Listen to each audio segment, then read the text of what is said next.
Hello, welcome to Quackalope, and today we're teaching you how to play Vast the Mysterious Manor. Now, this video, if you just stumbled across it and didn't pay attention to the title or the thumbnail, is on the Warlock specifically. We did an overview video on kind of the whole game concept, and now we're going down and doing in-depth videos on each one of the asymmetric characters throughout Vast, because it is a widely ranging asymmetric game that was a little bit difficult for us to figure out how to teach. Like the name implies. So, if you're playing the Warlock or just trying to find out about the game as a whole, this may be the video for you to watch. In this video, we'll be following sort of a consistent structure. That allows us to link down in the comment section below or the description of this video to a few specific timestamps that you can reference. So if you're looking for information specifically, feel free to pop down there and try to figure out exactly where that information might be. The structure we're going to be following. We're going to start off with an overview of the Warlock. Its win condition, its loss condition, kind of the general state of the game. Then we're going to go into components and setup, what you'll need to get started and how the Warlock initially sets up. We'll look over here to this board. Every single character in Vast has their own customized player board. We'll go step by step through each one of the turns in a kind of general fashion, and then we'll dive a little bit deeper into terminology, key actions, the way certain abilities work, and kind of influence the board state as a whole. Finally, we'll look back here at the board. We'll talk about strategy, talk about a little bit about other characters, and what you might need to do to maintain the balance and hopefully win your game. Finally, we'll encourage you to like, comment, and subscribe, letting us know what you think of this video as a whole. I had to slip one in there. I mean, I get one subscribe push at the beginning of the video. Okay. In all seriousness, if you like the content we're doing, it does help us bring more of this to you. So hopefully you enjoy this video, hopefully you enjoy our overall production quality and Jan's personality. But with that being said, we might as well get into this game. Yeah. Okay, so the Warlock. Jan, can you tell us a little bit about this character? What are we trying to do? So the Warlock is trying to exert dominance over objects and spirits in the manor in order to just become all-powerful. So specifically what you're trying to do is you're trying to gain control of 5 pieces, either treasure pieces or Poltergeist pieces. Okay. And these are going to be spawning across the board in kind of a variety of ways, right? You're going to have like the Paladin revealing tiles that summon Poltergeist and treasure. You're going to have the spider doing the same with its eyes. The manor is going to be manipulating tiles across the... Hey. Yeah? Don't worry about it. Just things are going to happen. You'll take advantage of that. And you're also going to summon these things. And that's the only one that truly matters. Yeah, when it comes down to it, all you need to know, really, to swing into this game is the character you're playing. And the cards and the text will specify exactly what you can do. Don't read into it. Don't try to magically interpret it. If it doesn't specifically state it, it doesn't happen in this game. So with that being said, let's go on and swing over to the setup. The easiest way for us to manage this is I'm going to go through the same setup guidelines you're going to go through, and Jan's going to demonstrate kind of what we are talking about. Place the Warlock board in front of you. Collect the 20 curse markers and place them next to your board. Collect the 5 magic cubes. Place 3 magic cubes in the unassigned magic cube box on your board and the other 2 off the board to the side. Place the spell cube on the bottom space of the spells track. Shuffle the 10 spell cards into a deck. And then, at the start of your first turn, place the Warlock on any tile with no figures. There are a few traits that modify general game rules that are important to keep in mind when you're learning about and also playing the Warlock. So let's go ahead and go through those.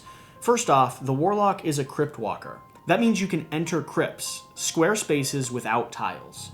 So on the board here, we have crypts, which are untiled areas, dark tiles, and then lit tiles. The Warlock is also ethereal. That means you can cross walls, cannot attack or be attacked, ignore the effects of enemy tokens, and do not remove enemy tokens when entering their space. That's a different way of interacting with the board than most other characters, with the exception of the manor. You also are a hexomancer, Each time a piece with a curse marker is removed, and we'll tell you what curse markers are a little bit later in this video, advance your spell track once. And finally, your skittish. Each time an enemy figure enters your space, immediately move to the nearest dark tile, pit tile, or crypt, at least 2 spaces away. Then remove half of your curses, rounded up, and advance your spell track once. Now, You're a little bit of a scaredy cat. Yeah, curses and spell track we'll dive into, but in essence what that means is instead of confronting and attacking, you're just going to be scared away and spawn somewhere avoiding people as much as possible. Poof. Yeah, absolutely. So that's the setup. Pretty straightforward when it comes down to it. Jan, if you'll go ahead and walk us through the beginning stages of our Warlock board, kind of an overview of what our turn will look like. Okay. So first, let's ignore this upper portion of this board, and let's dive straight into what you'll be doing. The upper portion's your win condition. Yeah, yes it is. And we'll tie back into that in a little bit. So first off, we're going to start off with curses and domination.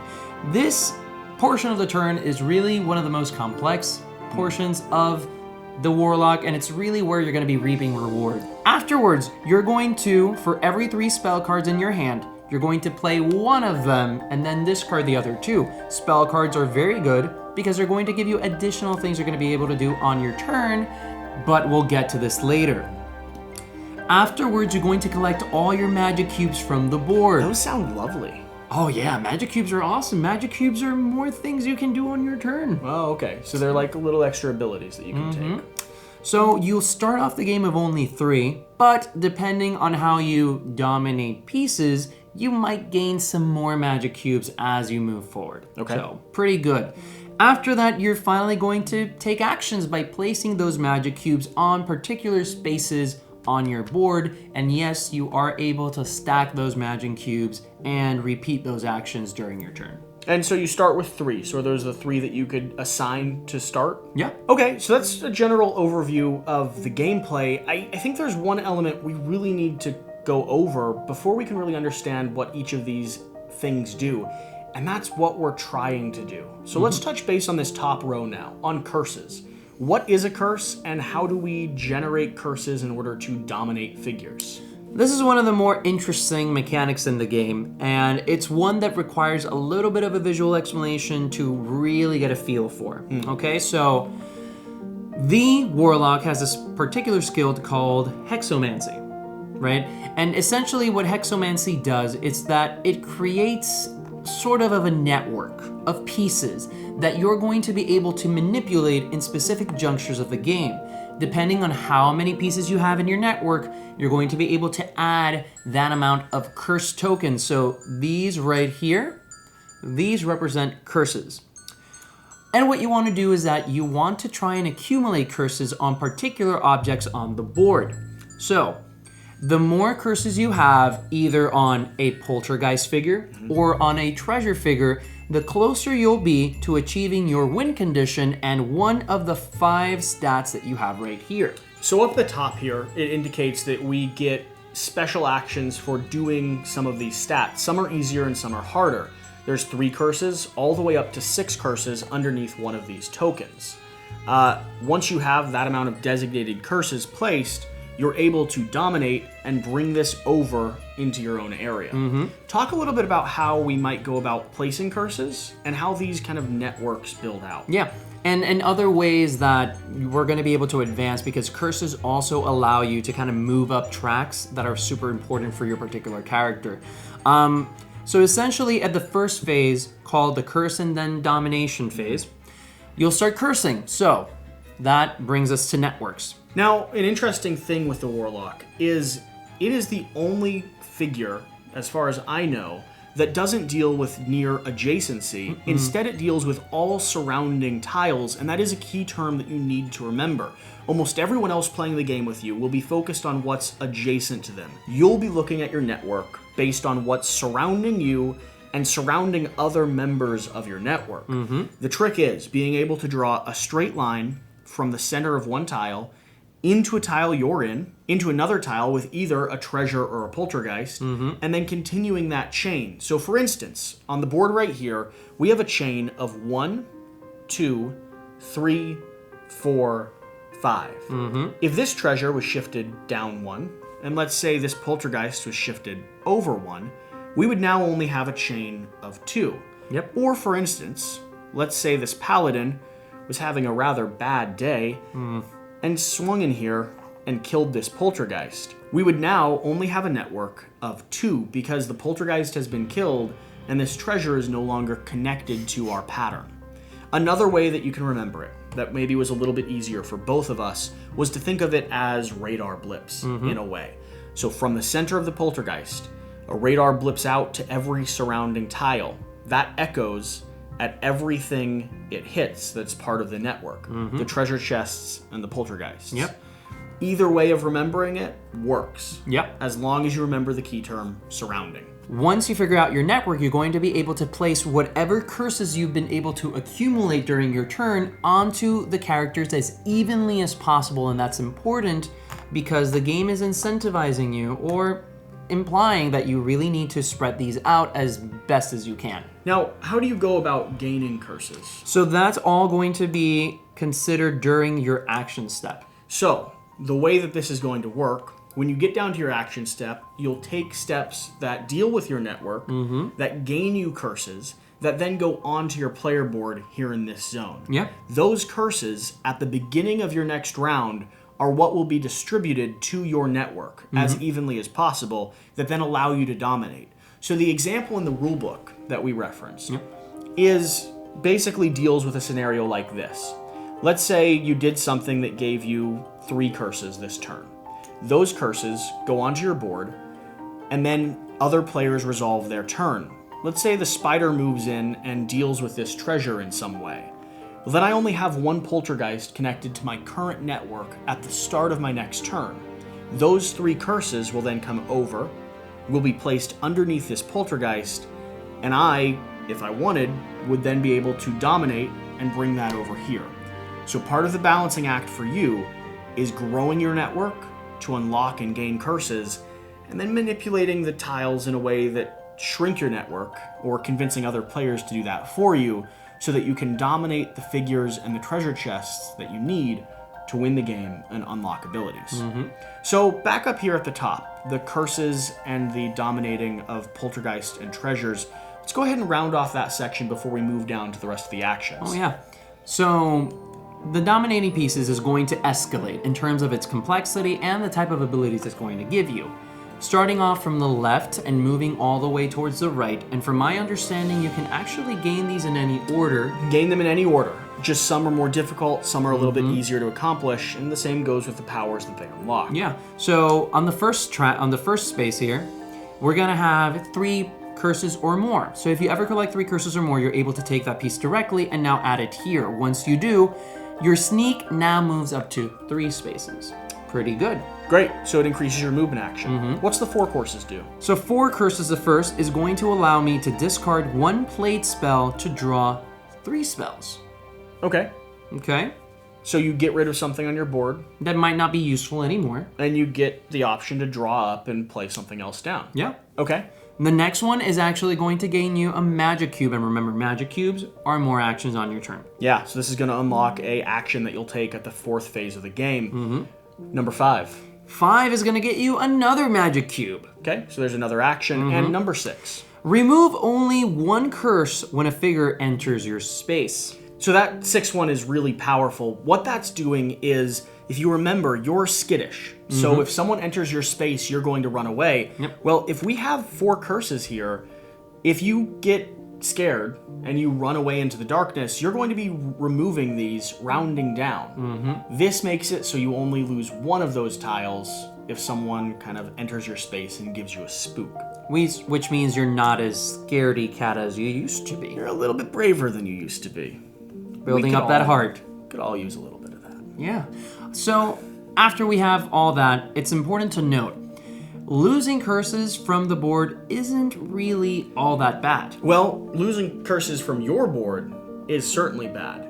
From this board, From this board, not that bad. it's not too bad. And what we mean by that, if, for instance, we have a treasure chest with 3 curses underneath here, or a poltergeist would be a similar fashion, and someone goes through and picks up that treasure chest, well, those curses leave with it. we can no longer try to dominate that item, and so the curses that were attached to it are no longer available. But it does buff our magic power just a little bit. Talk about how that works. So anytime a cursed piece, and remember when it says piece, we're referring to the miniatures that are on the board or the cardboard that you might have. If they're ever removed and they had any amount of curse tokens on there, you're going to move your spells track once. That's pretty powerful because remember, the higher you go up your spell track, the more spells you're going to get, which means the more actions or permanent buffs your character is going to have by the end of the game. If you're ever pushed out of a zone because somebody walked in there and scared you, you're also going to go up that track. So you might lose half of your spells, but not all is lost. Yeah, so talk a little bit about what those spells are and how you kind of buff that. So usually anytime that you are told to draw a spell, you're very likely going to draw 3 cards. In the play spells phase, which is the second phase on your turn, you're going to choose one of these 3 cards and place it in front of you. Now, that card is permanently attached to your Warlock, and you're able to activate that whenever the card says so. So you're building a tableau or like a booklet of things that you can do. Okay. For example, here, Strong Spirits. Now, all Poltergeists in the game have 2 defense instead of just a default 1. Pretty great. So you're buffing the entire Poltergeist system, which is good for you because you want them to live so that you can dominate them. Yeah, and expand your network as much as possible too. Great. So as you're moving up that spells chart, you're gaining cards, which you're playing in phase 2 and building out a type of board. Let's cycle down here to our action phase. We learned how we unlock magic cubes. That's from dominating figures up here on the top, the specifically number 4 and 5 slot. What are the different actions we can take with those magic cubes on our turn? Yeah, so there's 4 total actions, starting off with Siphon. So for Siphon, you're going to gain 1 curse per surrounding figure except Poltergeists. That includes the Spider, the Paladin, the Manor. There's a lot of figures on this board. A bunch. Just worry about it being a surrounding figure. Other than that, don't worry about it. Yeah, there's so many. Just remember, not the Poltergeists. Poltergeists don't count. So in this situation, we would be gaining 2 curses because of that placement. The reason being, we have the Paladin and the Spider next to us. They're adjacent. The Poltergeist doesn't count, and the treasure chest, even though it's a miniature, is actually a token in this case. So that's what we'd gain for that placement. What are some of the other actions we can take? Next, we have Sneaking. So Sneaking is going to allow the Warlock to move into spaces that are either crypts, dark tiles, or pits. Okay. The important thing to note about this, the Warlock can potentially go through a lit tile in order to get to one of those 3 particular spaces. He just cannot end his turn on a lit tile. Yeah, you don't want to be in the light. Yeah, you're sneaking. That's not your jam. That's not what you're doing. Right?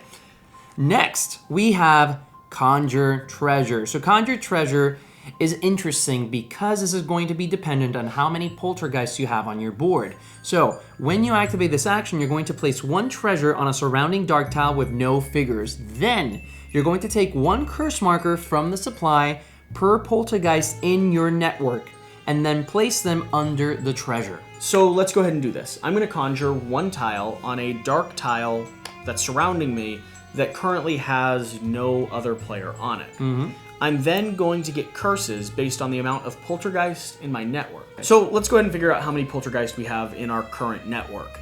I have 1 Poltergeist connected up here. Then through an angle, I can go over to this treasure chest and then back down to this other Poltergeist and then finally back down to that last treasure chest. That means I have 2 connected to my network and I'm able to spawn 2 curses underneath that zone. Okay.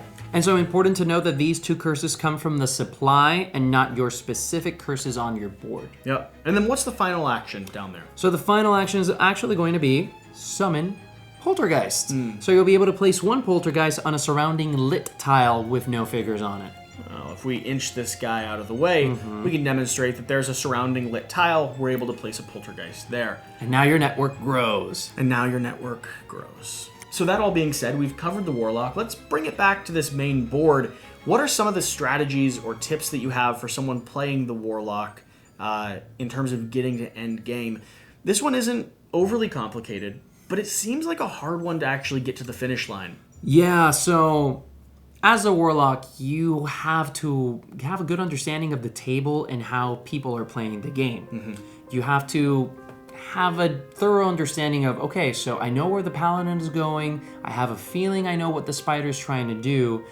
So maybe I can start forming my network in between these actions, right? And remember, you're at the end. It's less important, I think, to know or be able to predict all the actions that they're going to be taking. When we talked about the manor, we encouraged them to know the roles of other players.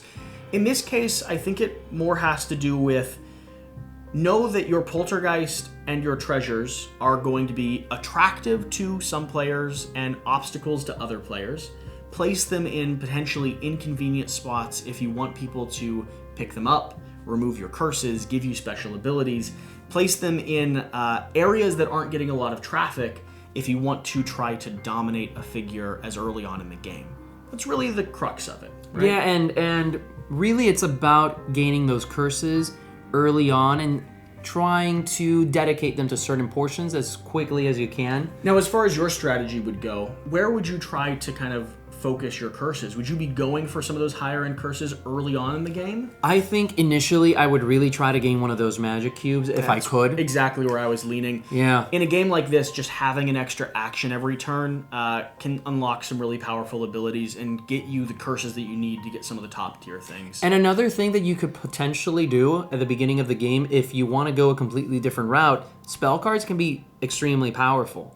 So maybe getting in the way of some players initially might not be the worst of ideas. It might not be the worst thing in terms of starting out. Well, that's kind of the general overview of the Warlock.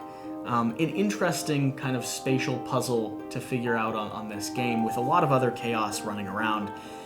If you've enjoyed this video, which I hope you have, and I hope you're about ready to get this game to the table, please leave a comment letting us know what you think of this format. We're experimenting with something with these videos. This game was intimidating to teach. It was hard to figure out a way that was as conversational as we wanted while still as informative as possible. And so we leaned towards this method. Hopefully it's been a good way for you to learn the game. Let us know what we can improve on, ways that we could tighten the format or make it something that maybe would benefit you and your gaming group a little bit more. And please stick around. Like, subscribe, hit the bell. We put out new videos every single week with how to plays, gameplays, full reviews, unboxing videos, flavor text videos, documentary videos. We put a lot of time and effort into creating content that we as a gaming group enjoy making, enjoy watching. And we hope you'll kind of be a part of this larger community. The more people we have involved, the more eyes we have on the work we're doing, the more of it we're able to do down the road. Whatever the case, whatever you do, remember to do the important thing. Get out and play some games. We'll see you next time. Thank you.